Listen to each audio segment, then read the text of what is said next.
देखो ये करंट का सेकंड पार्ट है। तो question, in an ammeter 0.2% of main current passes through the galvanometer. If resistance of a galvanometer is G, then resistance of a emitter will be. तो क्या पूछा है, जो मेन करंट होता है उसका एमीटर में 0.2% ऑफ करंट पास हो रहा है। मैंने मान लिया कि टोटल करंट है आई। क्या मान लिया मैंने? टोटल करंट है आई। ओके। गाल्वानोमीटर में जो रीडिंग दिखाई दे रहा है वो गाल्वानोमीटर में जो एमीटर का रीडिंग दिखाई दे रहा है, इसका मतलब गाल्वानोमीटर में जितना करंट पास हो रहा है वो है I G equal to 0.2% of I. Okay. इसका मतलब क्या है? 0.2 by 100 of I, that equal to 2 by 1000 I, that equal to 1 by 500 I। Okay, आ गया बात समझ में? तो ये जो गाल्वानोमीटर में जो करंट पास हो रहा है वो क्या है? टोटल करंट है आई। टोटल करंट क्या है? आई। गाल्वानोमीटर के अंदर जो करंट पास हो रहा है वो हो रहा है 1/500 आई। तो इसका अंदर जो शॉर्ट हुआ होगा उसका अंदर कितना करंट गया होगा? I short current is that equal to total current minus I G current. क्यों? शॉर्ट हमेशा क्या होता है? पैरेलल कनेक्टेड होता है। हाँ कि नहीं? कैसे कनेक्ट होता है? पैरेलल कनेक्टेड होता है। तो यहाँ पर टोटल करंट है आई। यहाँ पर जो दिया हुआ टोटल करंट है आई। यहाँ पर करंट मान हमारा पता चल गया है कि आई बाई 500। तो यहाँ पर कितना करंट आएगा? हम माइनस करने से आ जाएगा। तो आई माइनस आई बाई 500। तो क्या हो जाएगा? LCM 500, 500 I minus I that equal to 4499 I. तो शॉन्ट में कितना करंट गया? शॉन्ट में 499/500 आई। गाल्वानोमीटर में कितना करंट गया? 1/500 आई। पता चल गया गाल्वानोमीटर में कितना करंट गया, शॉन्ट में कितना करंट गया। तो शॉन्ट क्या है? अरे भाई हम पढ़े हुए हैं गाल्वानोमीटर में पैरेलली कनेक्टेड होता है एक शॉन्ट। शॉन्ट मींस एक छोटा सा रेजिस्टेंस वाला वायर। ओके। तो अब देखेंगे क्या पूछा है कि रेजिस्टेंस ऑफ एमीटर क्या है। क्या पूछा गया है कि रेजिस्टेंस ऑफ एमीटर क्या है। रेजिस्टेंस ऑफ एमीटर पता करने के लिए मुझे ये शॉन्ट का रेजिस्टेंस पता करना होगा, मुझे ये गाल्वानोमीटर का रेजिस्टेंस पता करना होगा। हाँ कि नहीं? एमीटर, ये टोटल एमीटर है। ये क्या है? टोटल एमीटर है। ये एमीटर का रेजिस्टेंस पता करने के लिए मुझे गाल्वानोमीटर का रेजिस्टेंस पता करना है, उसके साथ ये जो शॉन्ट का रेजिस्टेंस पता करना है। बट यहाँ पर गाल्वानोमीटर का जो रेजिस्टेंस यहाँ पर जी दे चुका है, तो मुझे ओनली शॉन्ट का रेजिस्टेंस पता करना होगा। तो शॉन्ट का रेजिस्टेंस कैसे पता करना होगा? देखो मैं इसको मिटा रहा हूँ, मैं इसको मिटा रहा हूँ, नहीं तो नहीं जगह नहीं होगा। ओके। तो देखो मुझे पता है जब ये पैरेलली कनेक्टेड होते हैं तो पोटेंशियल डिफरेंस सेम होगा कि नहीं। इस गाल्वानोमीटर में पोटेंशियल डिफरेंस एंड ये जो शॉन्ट में पोटेंशियल डिफरेंस सेम होगा। तो गाल्वानोमीटर का पोटेंशियल डिफरेंस क्या हो जाएगा? गाल्वानोमीटर का करंट इनटू गाल्वानोमीटर का रेजिस्टेंस दैट इक्वल टू शॉन्ट का पोटेंशियल डिफरेंस, शॉन्ट का करंट दैट इक्वल टू शॉन्ट का रेजिस्टेंस। तो गाल आई जी इक्वल टू क्या आया है हमारा? 1/500 500 I into G equal to I S कितना आया है, I S 499 by 500 I into S. हमें तो एस पता करना था, तो एस इक्वल टू क्या हो जाएगा भाई, एस इक्वल टू ये आकर नीचे डिवाइड हो जाएगा, तो ये 500 कैंसिल, तो क्या हो जाएगा 1/499499 इंटू जी। तो साउंड का जो रेजिस्टेंस था वो क्या आ गया 1/499 इंटू जी। गाल्वानोमीटर का जो रेजिस्टेंस था वो क्या पहले क्या दिया है, जी। तो अब हम नेट रेजिस्टेंस निकालेंगे। नेट रेजिस्टेंस क्या होगा, देखो ये जो साउंड है, ये जो गाल्वानोमीटर है हमेशा पैरेलल कनेक्ट करेंगे, तो पैरेलल कनेक्शन में नेट रेजिस्टेंस क्या हो जाएगा 1/R net equal to galvanometer का resistance that equal to G plus sound का रेजिस्टेंस। साउंड का रेजिस्टेंस क्या है, G/499। तो क्या हो जाएगा 1/G प्लस 499/G। तो एलसीएम करके प्लस करने से क्या हो जाएगा 500/G। तो 1/R नेट, 1/R नेट आया 500/G। ओके, तो आर नेट क्या आ जाएगा, आर नेट इसका रेसिप्रोकल, तो रेसिप्रोकल करने से G/500, जो कि ये वाला करेक्ट है। Okay, then next question.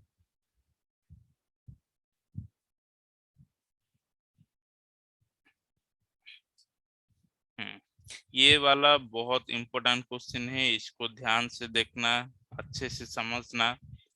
A wire of resistance 4 ohm is stretched to twice its original length। तो हमें पता है R direct proportional to length. तो हमारा जो कुछ बच्चे होते हैं वो क्या करते हैं, लेंथ तो दो गुना हो गया एंड लेंथ रेजिस्टेंस लेंथ का डायरेक्टली प्रोपोर्शनल है, तो रेजिस्टेंस भी दो गुना हो जाएगा। ये गलत है।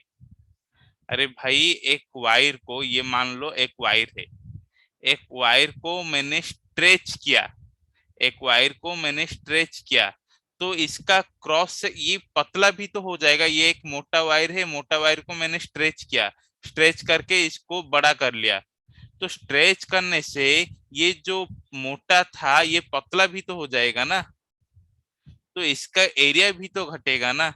एंड हमें पता है रेजिस्टेंस लेंथ के ऊपर डिपेंड करता है, रेजिस्टेंस एरिया के ऊपर भी डिपेंड करता है। कौन सा एरिया, क्रॉस सेक्शन एरिया। तो हम ये नहीं बोल सकते सिर्फ लेंथ बढ़ गया तो दो गुना हो जाएगा, नहीं, हमें ये भी पता करना है तो लेंथ तो बढ़ रहा है, मना नहीं, लेंथ तो बढ़ रहा है, ये एरिया को क्या इफेक्ट कर रहा है हमें वो भी पता करना होगा। वो हम कैसे पता करेंगे, देखो चाहे वायर दो गुना हो जाओ चाहे वायर स्ट्रेच करके, ये वार्ड होना जरूरी है, ये वार्ड होना जरूरी है। स्ट्रेच्ड होके मैं आकर बोलूंगा जॉइंट, दूसरा वायर आकर जॉइंट करवा दिया तो एरिया में कुछ नहीं होगा। ये एक वायर था, मैं बोला कि एक ऐसे ही वायर लाकर यहाँ पर एक जॉइंट करवा दिया, तो यहाँ पर कुछ नहीं, एरिया सेम होगा, क्रॉस सेक्शन एरिया सेम होगा।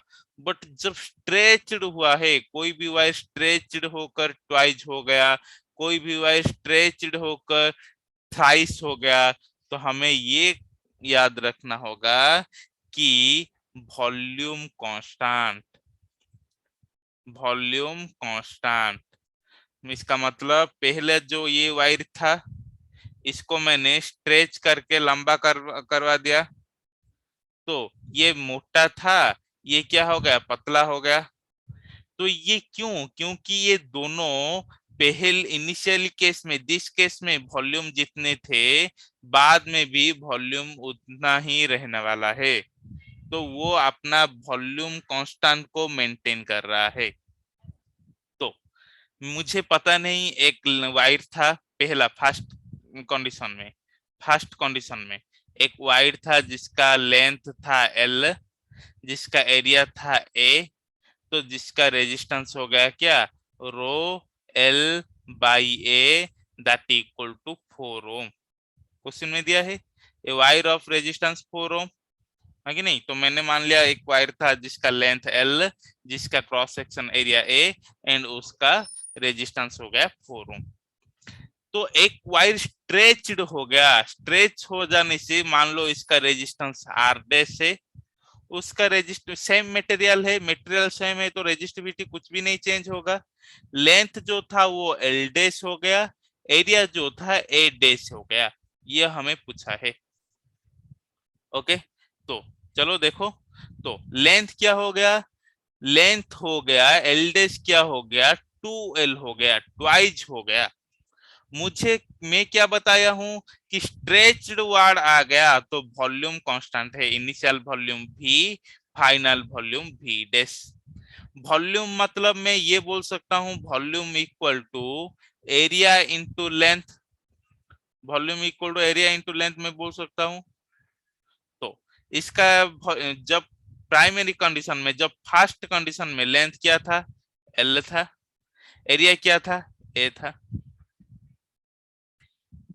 फाइनल कंडीशन में लेंथ क्या था L डैश हो गया, एरिया क्या था A डैश हो गया। तो L डैश इक्वल टू क्या हुआ 2L, A डैश तो हमें पता करना है, तो that equal to L into A। तो A L L cancel, A dash equal to A by 2। तो यहाँ पर डालो, रो को रो ही रोकेगा क्योंकि मटेरियल सेम है, सेम वायर है। आयरन का लो तो सेम आयरन वायर है, कॉपर का लो तो सेम कॉपर वायर है, एक ही वायर, वही वायर को मैंने स्ट्रेच किया तो सेम मटेरियल है, same material means resistivity same है।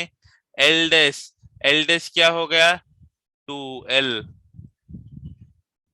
ए डैश क्या हो गया A/2, दैट इक्वल क्या हो जाएगा A/2, ऊपर जाकर पलट जाएगा rho into L by A, ये 2L का 2, ये A/2 का 2। तो हमें ये चीज पता है, ये चीज क्या है, ये चीज है 4 ओम। तो 4 ओम इंटू बाकी का 2 इंटू 2 4, दैट इक्वल टू 16 ओम हो गया। नेक्स्ट क्वेश्चन, ये लिखो, ये लिखो, जल्दी लिखो।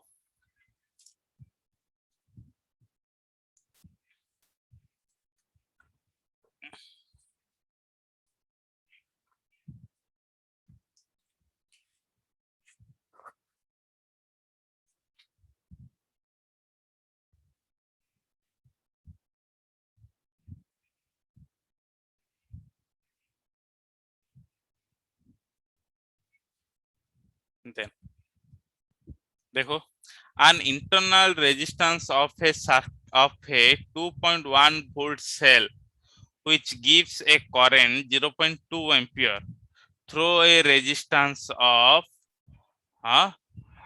10 ओम। ये कैसे होता है, ये एक बैटरी है। इंटरनल रेजिस्टेंस हम कैसे करते हैं, इसका इंटरनल रेजिस्टेंस जिसको हम ऐसे भी रिप्रेजेंट कर सकते हैं, इंटरनल रेजिस्टेंस को इसके अंदर रिप्रेजेंट कर सकते हैं और कैसे रिप्रेजेंट कर सकते हैं, ये हो गया सेल, यहाँ पर हो गया उसका इंटरनल रेजिस्टेंस। ओके, बाहर एक रेजिस्टेंस है जो कि है 10 ओम, इसका पोटेंशियल क्या है 2.1। ओके, यहाँ पर बोला गया है कि करंट जो पास हो रहा है, करंट जो पास हो रहा है ये से, जिस डायरेक्शन में करंट पास जो हो रहा है वो 0.2 एम्पियर है। तो हमें इंटरनल रेजिस्टेंस को पता करना है। क्या क्या दिया हुआ है, पहले जो भी क्वेश्चन पढ़ोगे उसको ऐसे लिख लोगे, E equal to 2.1 volt, current equal to 0.2 ampere, outer external resistance को ऐसे रिप्रेजेंट करते 10 ओम, इंटरनल रेजिस्टेंस को स्मॉल आर में रिप्रेजेंट कर किया जाता है। तो हमें पता है current equal to total EMF by total resistance means external resistance plus internal resistance. ये दोनों भी कैसे है, सीरीज में कनेक्टेड हुए हैं, तो आर प्लस आर। ओके, तो R plus R equal to E by I, ऐसे हो सकता है कि नहीं? जरूर हो सकता है। तो आर क्या है, 10 plus small R that equal EMF क्या है 2.1 बाई 0.2। तो क्या हो जाएगा 2.1 by 2 into 10 that equal to 2.1 into 5। तो क्या हो गया 10 plus small R that equal to 10.5। तो स्मॉल आर क्या हो गया 0.5 ओम। तो इंटरनल रेजिस्टेंस क्या हो गया 0.5 ohm. Okay, then next question.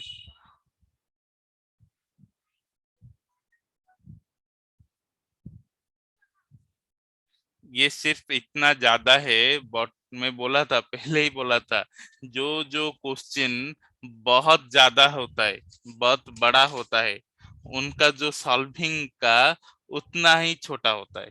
तो ये क्वेश्चन को देखकर डरना मत कभी। ओके, तो देखो बोला है द रेजिस्टेंस में पहले क्या बनाऊंगा, डायग्राम बनाऊंगा। ए रेजिस्टेंस ऑफ 4 आर्म, 4 आर्म कैसे बनाएंगे, हाँ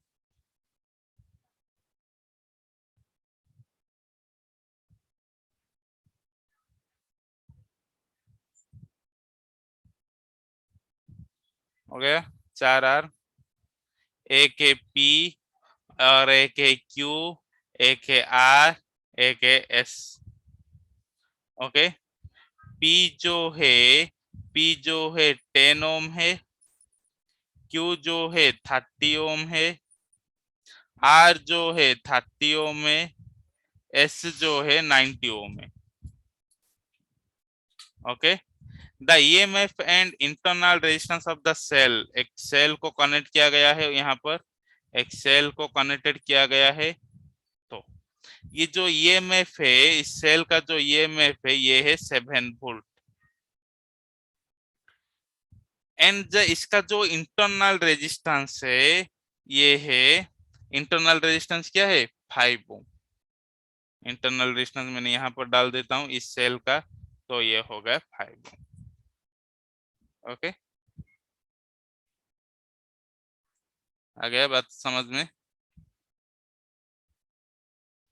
तो if the galvanometer resistance is 50 ओम, यहाँ पर एक गाल्वानोमीटर गया है, यहाँ पर एक गाल्वानोमीटर गया है जिसका कि रेजिस्टेंस बोला गया है कि 50 ohm. Then the current drawn from the cell, इस सेल में, सेल मतलब क्या है, ये जो बैटरी है, ये जो बैटरी है, इस सेल में कितना करंट गया है पूछा गया है। तो इसको पहले देखो, क्या गलत हुआ है क्या, पी क्यू, हाँ मैंने तो थोड़ा गलत कर लिया, मैंने थोड़ा गलत कर लिया, क्योंकि यहाँ पर मैंने नेमिंग का गलत कर लिया।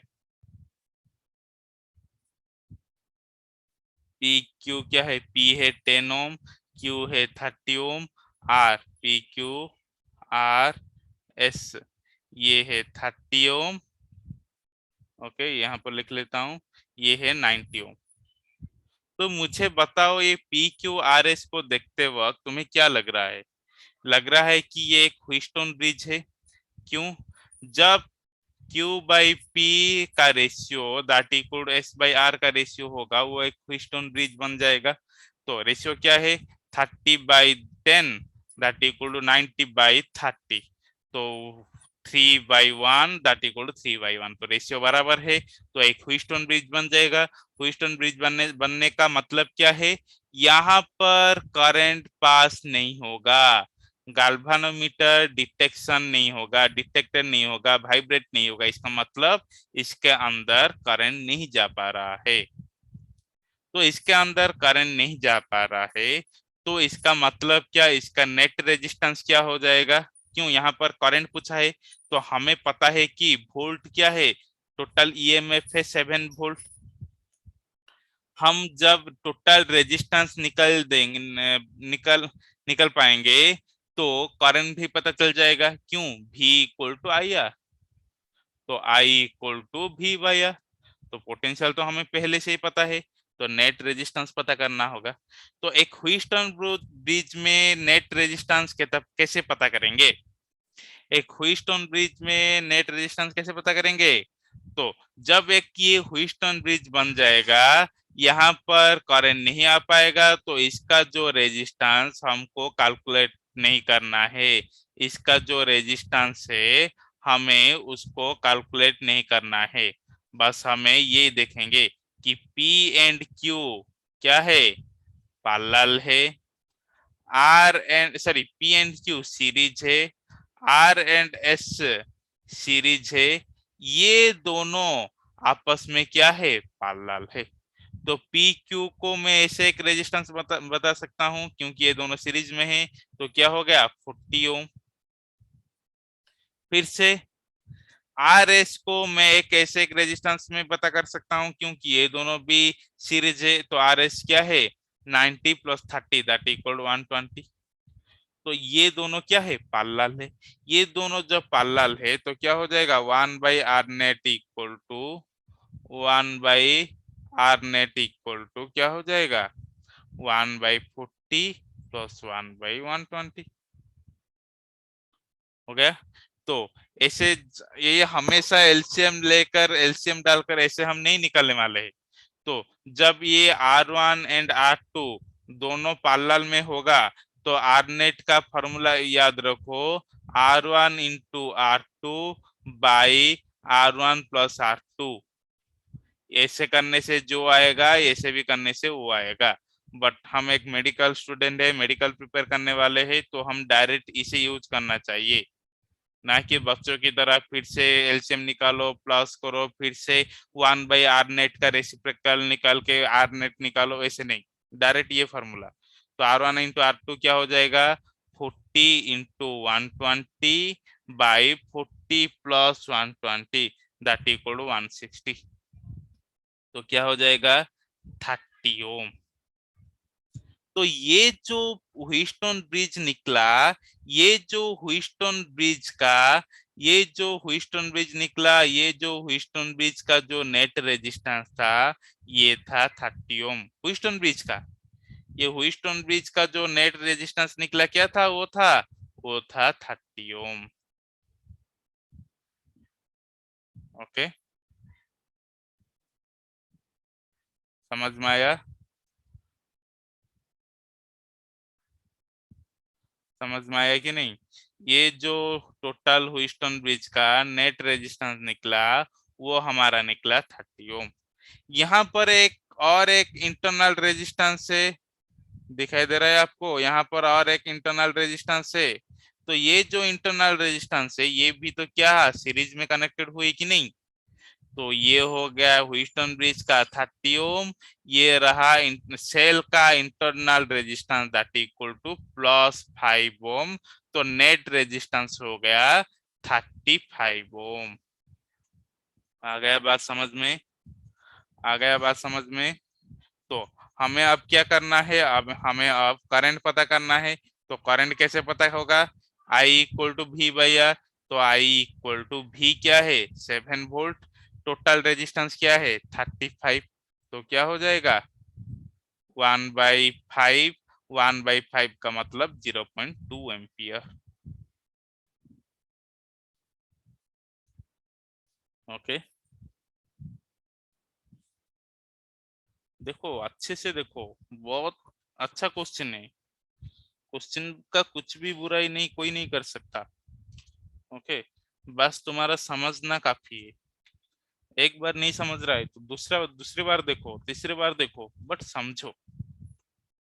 Then next question, in our circuit shown the cells A and B have negligible resistance, okay, ये है वी ए जो कि पोटेंशियल सेल ए है, ये है वी बी। इनका जो रेजिस्टेंस है वो बहुत नेग्लिजिबल है। For V A 12 volt, V A क्या, ये 12 वोल्ट है। आर वन क्या है, 500 ओम है। आर क्या है, 100 ओम है। एंड गाल्वानोमीटर जी है। सो नो डिफ्लेक्शन, इसका मतलब क्या, ये बात सुनो। गाल्वानोमीटर में डिफ्लेक्शन नहीं हो रहा है, तो गाल्वानोमीटर में डिफ्लेक्शन नहीं हो रहा है मतलब, okay, galvanometer shows no deflection, इसका मतलब करंट पास नहीं हो रहा है। ये हमेशा याद रखो। विस्टन ब्रिज में भी बताया कि गाल्वानोमीटर डिफ्लेक्शन नहीं हो रहा है, डिटेक्ट नहीं हो रहा है, कुछ भी डिटेक्ट नहीं कर पा रहा है, ओनली वाइब्रेशन हो रहा है, कुछ भी नहीं हो रहा है, रेस्ट में है। वाइब्रेशन नहीं हो रहा है, रेस्ट में है, उसका मतलब नो डिफ्लेक्शन। नो डिफ्लेक्शन का मतलब नो करंट। ये लाइन का यही मतलब है। इसका मतलब इस वायर से करंट फ्लो नहीं हो रहा है। अब मुझे बताओ, ये एक जंक्शन है, ये एक जंक्शन है, इस पॉइंट में करंट क्यों नहीं जा रहा है? कब तक इसके अंदर करंट नहीं जा पाएगा? जब तक इस पॉइंट में जितना पोटेंशियल, इस पॉइंट में भी उतना पोटेंशियल होगा, तो करंट नहीं जा पाएगा। समझ में आया? गाल्वानोमीटर नो डिफ्लेक्शन, इसका मतलब इसके अंदर करंट नहीं जा रहा है। करंट नहीं जा रहा है का मतलब क्या है कि, करंट नहीं जाने का मतलब क्या है कि इस जो जंक्शन है, इस जो पॉइंट है, इस पॉइंट मान लो मैंने पी, इस पॉइंट मान लो मैंने क्यू, तो potential at P point that equal to potential at Q point. ये याद रख लो, उसके बाद हम सॉल्विंग करेंगे। गाल्वानोमीटर डिफ्लेक्शन नहीं हो रहा है, इसका मतलब करंट फ्लो नहीं हो रहा है। करंट फ्लो नहीं हो रहा है, इसका मतलब दोनों जंक्शन पॉइंट में पोटेंशियल डिफरेंस सेम है। ओके, आ गया बात समझ में? आ गया कि नहीं? तो हम देखेंगे, ये तो हमारा कॉन्सेप्ट था, ये कहां पर यूज होगा हम बताएंगे। ओके, इसका टेंशन मत लो। ओके, तो देखो, तो मैं एक इस फास्ट लूप को चेक किया, इस फास्ट लूप को चेक किया। इस फास्ट लूप में ये R1 एंड R क्या है, सीरीज में है। तो करंट इस सर्किट में करंट कितना आ जाएगा, net potential that equal to VA by R1 plus R। तो VA क्या है, 12 by 500 plus 100 that equal to 12 by 600। तो 100 that equal to 2, that equal to 0.02 ampere. तो ये जो पहला सर्किट है, इस सर्किट में कितना करंट जा रहा है, 0.02 करंट जा रहा है। ओके, तो यहाँ पर जब करंट आया, यहाँ पर करंट आया, यहाँ पर तो नहीं जा रहा है, क्यों, गाल्वानोमीटर डिफ्लेक्शन हो रहा है तो करंट नहीं जा रहा है। तो सारे करंट कैसे आएगा, इधर ही तो आएगा। सारे करंट कैसे आएगा, इधर ही तो आएगा। तो सारे करंट जब इधर आएगा, तो ये जो सारे करंट क्या, 0.02 एम्पियर करंट किसी रेजिस्टेंस के थ्रू आएगा, 100 रेजिस्टेंस के थ्रू आएगा। तो यहाँ पर कितना पोटेंशियल डिफरेंस होगा, 0.02 into 100 that equal to 2 volt. तो यहाँ पर 2 वोल्ट, यहाँ पर भी 2 वोल्ट, एवरी वायर में इस पॉइंट में 2 वोल्ट हो गया, इस जंक्शन में भी 2 वोल्ट हो गया, तो अभी तो यहाँ पर करंट नहीं जा पाएगा। तो ये जो पोटेंशियल डिफरेंस इसका भी क्या हो जाएगा, 2 वोल्ट ही हो जाएगा। देखो, V at B, V B means ये जो 2 वोल्ट क्यों हुआ, तो हमें पता चल गया है कि यहाँ पर करंट नहीं जा रहा है, सारे करंट इधर आ रहा है, तो यहाँ पर रेजिस्टेंस है 100 ओम, तो यहाँ पर पोटेंशियल हो जाएगा 2V।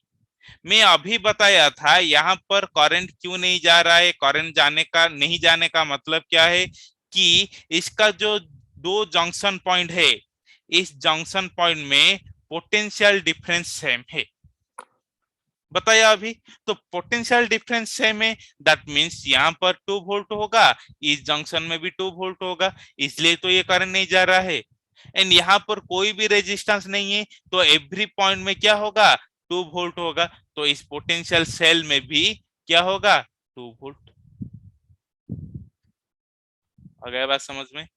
देखो एक बार में नहीं समझ आ रहा है तो 2 बार देखो, कुछ परवाह नहीं, खुद का ही मोबाइल है। पबजी में तो इतना नेट बर्बाद करते हो, इसमें थोड़ा कर लो, क्या हो जाता है। देखो ये जो है the rate of increase thermo EMF, ये हमारा नीट का जो सिलेबस में पहले था, अभी नहीं है। ओके, थर्मो ईएमएफ, तो इसको छोड़ देते और एसी में देखेंगे। ओके, अब देखो ये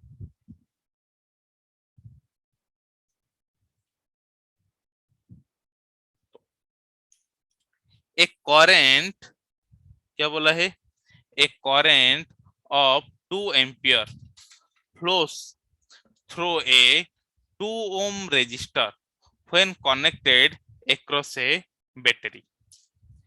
The same battery supplies a current of 0.5 ampere when connected across a 9 ohm resistor. The internal resistance of battery. ये बहुत अच्छा क्वेश्चन है, सिर्फ डरना नहीं। देखो क्वेश्चन देखकर जो डर गया वो मर गया। ओके, हम सिर्फ डायग्राम करेंगे, उसको सॉल्व करेंगे, सिर्फ डायग्राम करेंगे, उसको सॉल्व करेंगे। देखो अच्छे से देखो, पहले क्या है, एक सर्किट है जहां पर करंट 2 एम्पियर है एंड 2 ओम रेजिस्टर है, connected across A battery, that means across A battery connected हुआ है। देखो क्या होता है, तो यहाँ पर एक सेल है, यहाँ पर एक सर्किट है जिसका इसका ईएमएफ ई है। इसका जो इंटरनल रेजिस्टेंस होगा, तो इसका इंटरनल रेजिस्टेंस ऐसे मैंने कनेक्ट कर लिया, एंड ये एक एक्सटर्नल रेजिस्टेंस 2 ओम के साथ कनेक्टेड हुए हैं। इसका जो करंट है वो करंट क्या है, 2 एम्पियर। ओके, वैसे सेम बैटरी को, जब मैंने सेम बैटरी को, वही बैटरी को, वही ईएमएफ है इसका, ओके सेम ईएमएफ है, तो सेम बैटरी होगा तो सेम इंटरनल रेजिस्टेंस होगा। तो यहाँ पर इंटरनल रेजिस्टेंस आर है, तो यहाँ पर भी इंटरनल रेजिस्टेंस आर है। तो यहाँ पर जब मैंने एक एक्सटर्नल रेजिस्टेंस 9 ओम को ज्वाइन करवा दिया, तो अब यहाँ पर मुझे कितना करंट मिला, मुझे 0.5 एम्पियर करंट मिला। ओके, दो डायग्राम दिया है, ये एक सर्किट है जिसका ईएमएफ ई है एंड इंटरनल रेजिस्टेंस आर है, 2 एम्पियर करंट है, एक्सटर्नल रेजिस्टेंस 2 ओम है। ये अनदर एक सर्किट है बट बैटरी सेम है, सेम बैटरी, बैटरी सेम है, तो यहाँ पर भी इसका पोटेंशियल, इंटरनल रेजिस्टेंस सेम होगा, करंट जो होगा बदल जाएगा एंड एक्सटर्नल रेजिस्टेंस बदल जाएगा। ओके, चलो देखते। मैं इस सर्किट से ऐसे लिख सकता हूं क्या, इसका जो इंटरनल रेजिस्टेंस होगा, मुझे पता है, मुझे क्या पता है भाई, current equal to total EMF by total resistance. तो इसका जो current 2 ampere equal to total EMF E है by total resistance. Total external resistance क्या है, 2 प्लस इंटरनल रेजिस्टेंस तो मुझे पता नहीं, मैंने स्मॉल आर लिया। तो यहाँ पर भी करंट क्या है, 0.5 ampere, that equal to net total EMF क्या है, ई बाय तो net external resistance 9, internal resistance small. तो ये मैंने इक्वेशन 1 दिया, ये मैंने इक्वेशन 2 दिया। अब मैं क्या करने वाला हूँ, इस इक्वेशन से आर का वैल्यू मुझे फाइंड करवाना है। तो मैं क्या क्या, equation 1 divide equation 2, equation 1 divide equation 2 कर लिया, तो क्या हो जाएगा, 2 by 0.5 that equal to E by 2 plus R by E by 9 plus R. तो मुझे बताओ ये ई कैंसिल हो जाएगा कि ई कैंसिल हो जाएगा, जरूर हो जाएगा। तो क्या हो गया 2/0.5 that equal to 9 plus R by 2 plus R. Okay, आ गया। तो आप क्रॉस मल्टीप्लिकेशन कर लो, तो 4 plus 2r that equal to 0.5 into 9 क्या हो जाएगा 4.5 प्लस 0.5r। तो ये प्लस माइनस करने से 1.5r दैट इक्वल टू क्या हो जाएगा 0.5। तो r equal to 0.5 by 1.5 that equal to 1/3 ohm. तो इंटरनल रेजिस्टेंस हमारा क्या आ गया 1/3 ओम।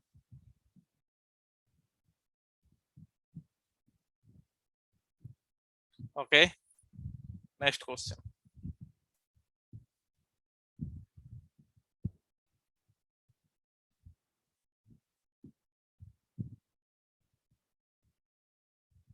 देखो 24 नंबर देखो 24। A power dissipated in the 9 ohm resistor in the capacitor shown is 36 watt. The potential difference across the 2 ohm resistor। तो ये 9 ohm resistor connect हुआ है, इसमें जो पावर डिसिपेटेड हुआ है वो पावर दिया गया है कि 36। ओके, तो मैं बोल सकता हूं ये टोटल करंट, मैंने मान लिया इस पॉइंट में टोटल करंट आई है, तो यहाँ पर सप्लाई हो गया I1, यहाँ पर सप्लाई हो गया I2। क्यों, ये दोनों पैरेलल कनेक्टेड है। पैरेलल में करंट डिस्ट्रीब्यूटेड होता है, पैरेलल में करंट कांस्टेंट नहीं होता है। पैरेलल में क्या कांस्टेंट होता है, पैरेलल में पोटेंशियल डिफरेंस कांस्टेंट होता है। ओके, तो यहाँ पर जो पावर है इस I1 के थ्रू जो पावर है वो है 36। तो P इक्वल टू क्या है VI1। Okay, V equal to मैंने I1 R पुट कर सकता हूं, तो क्या हो जाएगा I1 स्क्वायर R। तो I1 स्क्वायर क्या हो जाएगा 36/R that equal to 36/9 that equal to 4। तो I1 क्या हो जाएगा 2 एम्पियर। I1 का अमाउंट क्या आ गया 2 एम्पियर। अब मुझे पता करना है I2 का क्या आएगा। मैं अभी बोला जब दो रेजिस्टर पैरेलल में कनेक्टेड होंगे तो पोटेंशियल डिफरेंस उनका सेम होगा। मैंने मान लिया इसका पोटेंशियल डिफरेंस V1, इनका पोटेंशियल डिफरेंस V2। तो मैं क्या बोल दिया V1 that equal to V2। V1 equal to I1 R1, V2 equal to I2 R2। I1 क्या है 2, R1 क्या है 9, I2 क्या है मुझे पता नहीं, R2 क्या है 6। तो I2 क्या आ गया 2 × 9/6 दैट इक्वल टू 3 एम्पियर। तो I2 का वैल्यू क्या आ गया 3 एम्पियर। देखो हम ये क्यों निकाल रहे हैं, I2 क्यों निकाल रहे हैं, क्योंकि हमें टोटल करंट निकालना है। टोटल करंट क्यों निकालेंगे, क्योंकि मुझे ये सर्किट के थ्रू क्या पता करना है पोटेंशियल डिफरेंस पता करना है। तो ये सर्किट के थ्रू रेजिस्टेंस तो दे चुका है 2 ओम, करंट पता चल जाए तो पोटेंशियल भी तो पता चल जाएगा, है कि नहीं। तो टोटल करंट क्या है I equal to I1 plus I2, क्योंकि ये पैरेलल में कनेक्टेड है। तो क्या हो गया 2 + 3 that equal to 5 ampere. Okay, तो पोटेंशियल क्या हो जाएगा V इक्वल टू IR। तो I क्या है टोटल करंट 5 एम्पियर, तो इसका जो सर्किट का resistance 2 that equal to 10 volt. आ गया हमारा आंसर। ओके, बात खत्म। तो नेक्स्ट क्वेश्चन जाएंगे, नेक्स्ट क्वेश्चन जाएंगे, जरूर जाएंगे। चलो इसका स्क्रीनशॉट ले लो और पॉज करके इसको नोट भी कर लो।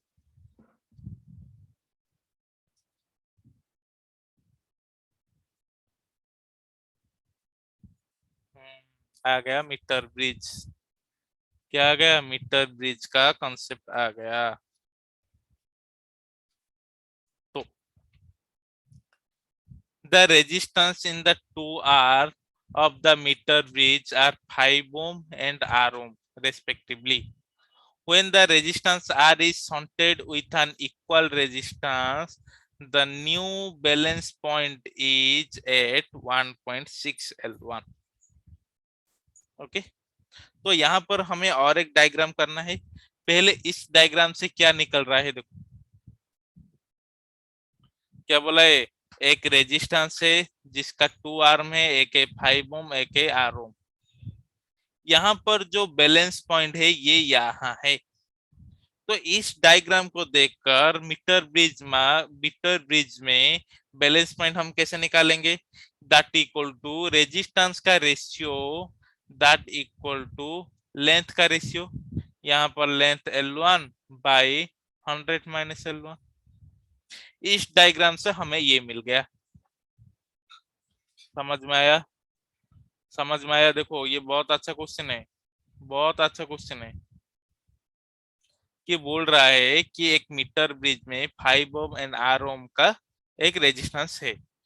तो इस डायग्राम से हमें ये पता चल गया। मैं इतना तक ही पढ़ा, आगे का नहीं पढ़ा हूं। मैं इस क्वेश्चन को इतना तक ही पढ़ा, इसका डायग्राम मुझे यहाँ मिल गया, तो यहाँ का मैंने इक्वेशन यहाँ दे दिया, इसको मैंने 1 दे दिया, इक्वेशन 1।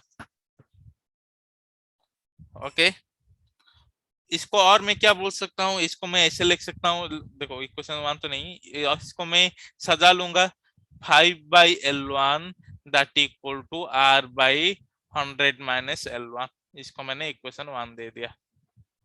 अब क्या बोला, नेक्स्ट लाइन क्या है? व्हेन द रेजिस्टेंस R, ये जो रेजिस्टेंस R है, shorted with an equal resistance, और एक मैंने रेजिस्टेंस के साथ इसको शॉर्ट किया। इसका मतलब शॉर्ट कैसे होता है? पैरेलल होता है। पैरेलल में रख लिया तो डायग्राम क्या हो जाएगा भाई? चलो बनाते हैं डायग्राम।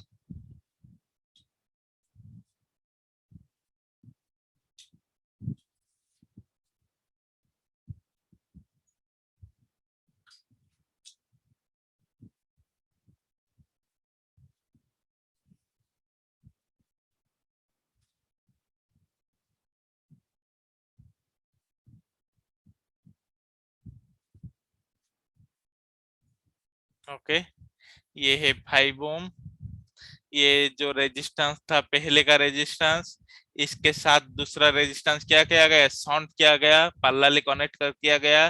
तो इसका जो बैलेंस पॉइंट हो गया, इसका जो बैलेंस पॉइंट हो गया वो क्या हो गया? 1.6 L1।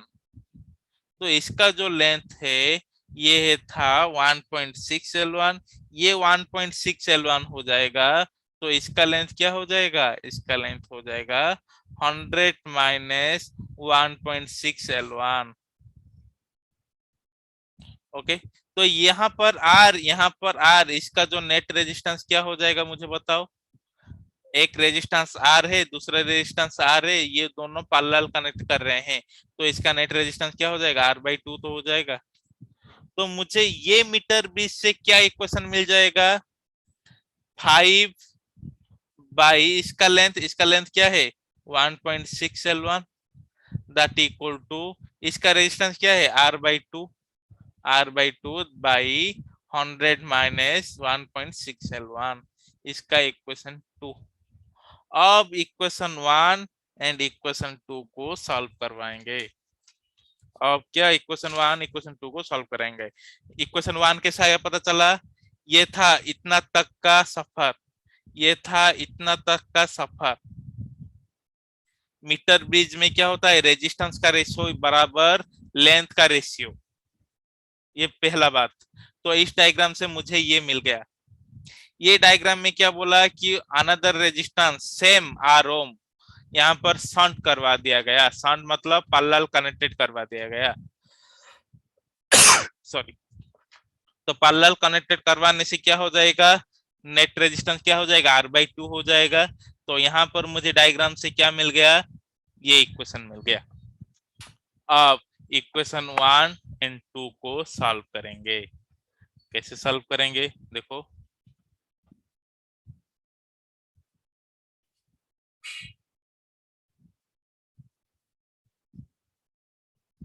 इसको मिटा रहा हूं मैं।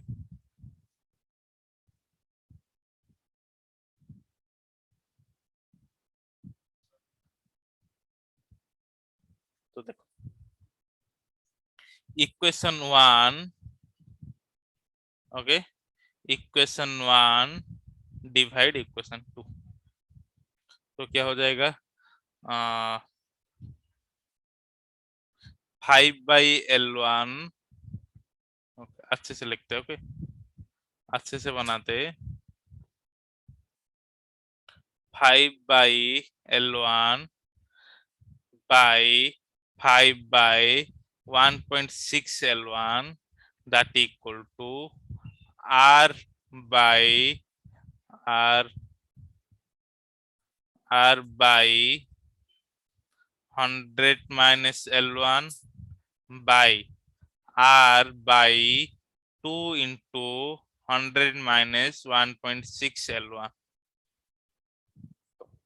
ये 5 कैंसिल, ये R कैंसिल, तो क्या हो जाएगा 1.6L1 by L1 that equal to 2 into 100 minus 1.6 L1 by 100 minus L1। ये L1 भी कैंसिल हो गया, तो मैं यहाँ पर क्रॉस मल्टीप्लिकेशन डाल दूंगा, 1.6 into 100 minus L1 that equal to 2 multiply हो जाएगा 200 माइनस 3.2 L1, तो यहाँ पर क्या हो जाएगा 160 minus 1.6 L1 that equal to 200 minus 3.2 L1, okay.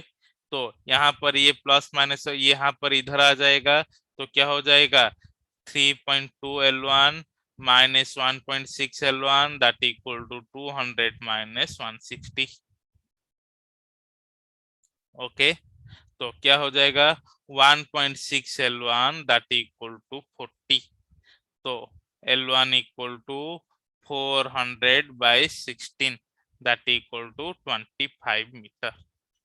तो L1 जो आ गया वो क्या आ गया 25 मीटर। बट हमारा यहाँ पर क्वेश्चन क्या पूछा गया है कि द रेजिस्टेंस का वैल्यू पूछा गया है। क्या पूछा गया है रेजिस्टेंस का वैल्यू, तो मैं यहाँ पर इक्वेशन 1 में डाल दूंगा, इक्वेशन 1 में डाल दूंगा क्या L1 का वैल्यू, इक्वेशन 1 में क्या डाल दूंगा L1 का वैल्यू, तो क्या हो जाएगा 5/25 that equal to R by 100 minus 25, तो क्या हो जाएगा 5/25 1/5 that equal to R by 75, तो 5R equal to 75, R equal to 15 ओम आ गया हमारा आंसर, ओके।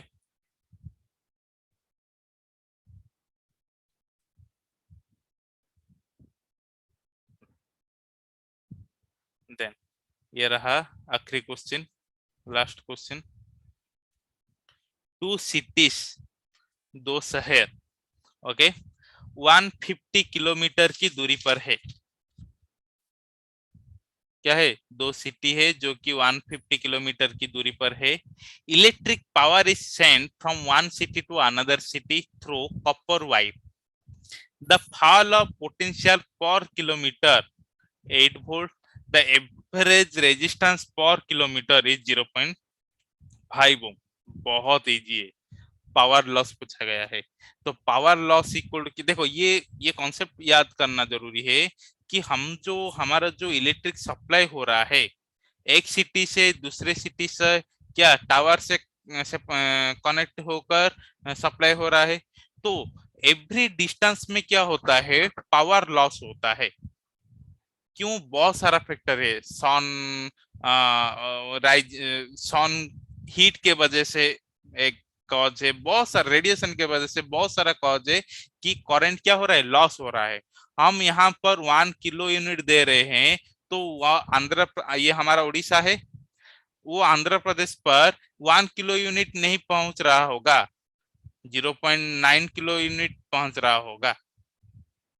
ओके, क्यों? ये पावर लॉस हो रहा है। पावर लॉस क्यों हो रहा है? Due to cause of heat, due to cause of radiation, due to cause of wind, due to cause of rain, बहुत सारा होता है। ओके, तो पावर लॉस का फॉर्मूला हमें क्या पता है? P इक्वल टू, यहां पर करंट दिया है नहीं दिया है, तो V²/R। तो V का क्या है? ये बोला गया है कि V मतलब क्या है? Potential difference. तो 1 किलोमीटर में कितना पोटेंशियल ड्रॉप हो रहा है? 8 वोल्ट। तो 150 किलोमीटर में कितना पोटेंशियल ड्रॉप होगा? 150 × 8। 1 किलोमीटर में एवरेज रेजिस्टेंस है 0.5 ओम। तो 150 किलोमीटर में रेजिस्टेंस क्या होगा? 150 × 0.5।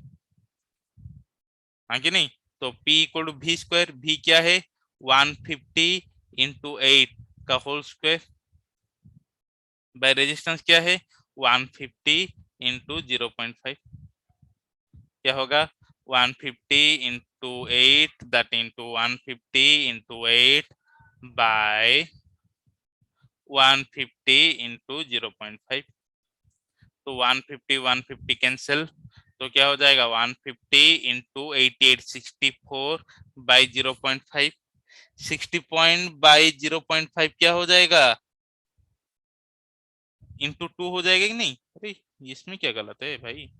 150 × 65, that equal to 5/10, that means into 10। तो क्या हो जाएगा? 150 × 128, दैट इक्वल टू 19200 किलो।